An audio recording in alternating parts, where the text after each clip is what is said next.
Jack Reacher fights in ED 209.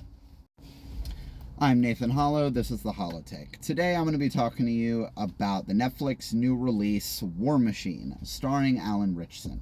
Now, for anyone who isn't familiar with this film, the basic premise is Alan Ritchson plays a Army soldier who's trying to become an Army Ranger, and in the last test to become an Army Ranger, him and his fellow soldiers come across a war machine, and it's a whole thing, a cat and mouse game of trying to destroy this machine or to get away from it.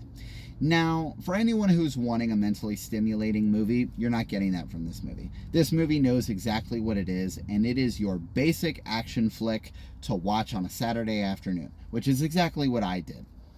This movie does achieve its goals in a couple of different aspects. For one, Alan Ritchson is a very believable, stoic, action-packed protagonist. He works in this role. He's very good at this role.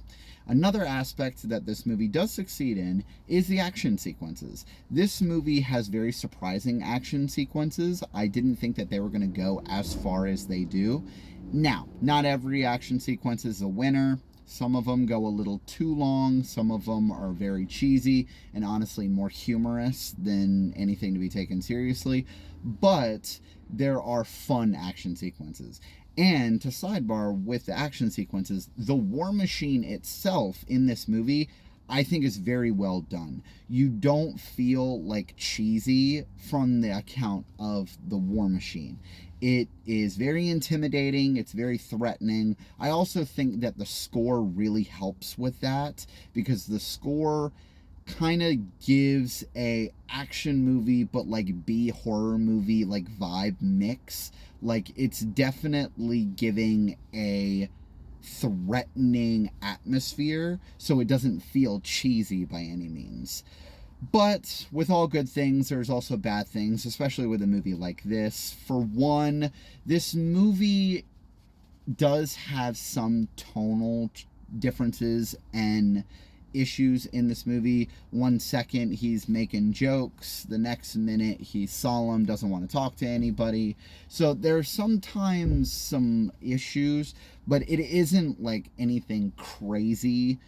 Another issue that I found with this movie is its very surface level interactions with ideas like PTSD. Alan Ritchson's character in the movie does suffer from PTSD, but they don't really go into that. They just kind of give him different things that he does. He can't sleep, he has night terrors, he doesn't trust anybody, stuff like that. So they're not really doing anything new with that idea, but it's not necessarily harmful of anything they do. It's just very surface level. But this movie is not bad by any means. It's a pretty decent flick for a Saturday afternoon if you got 2 hours to spare. It's definitely not something that you're going to finish and go, that wasn't worth my time. It's not one of those movies. You're definitely going to have fun with this movie. It achieves at what it's trying to be, at being an action movie that holds your attention for 2 hours. Now, this movie does end with the idea that a sequel is coming.